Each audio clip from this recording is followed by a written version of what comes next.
माणिकराव कोकाटेंना कोणत्याही क्षणी अटक होण्याची शक्यता. वॉरंट घेऊन नाशिक पोलीस मुंबईकडे रवाना.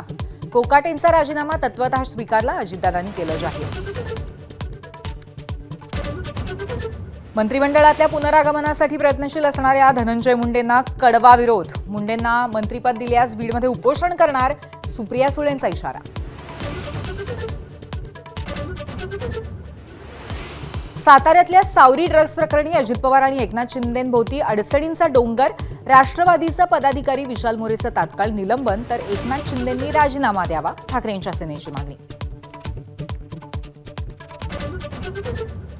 शरद पवारांनी अजित पवारांचा हात धरणं म्हणजे भाजपशी हात मिळवणे, ठाकरेंच्या शिवसेनेचा आरोप. पवारांची भेट घेत ठाकरे बंधूंसोबत येण्याचं राऊतांचं आवाहन.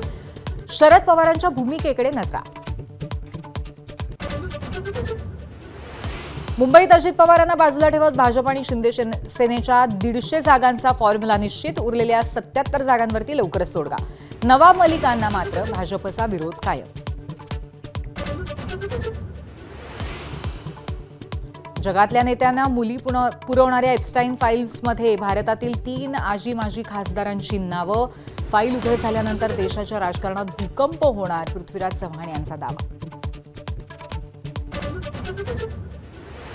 काँग्रेस खासदार प्रियांका गांधींनी घेतली केंद्रीय मंत्री नितीन गडकरींची भेट. चंदीगड शिमला हायवे संदर्भात चर्चा केली. एबीपी माझा, उघडा डोळे बघा नीट.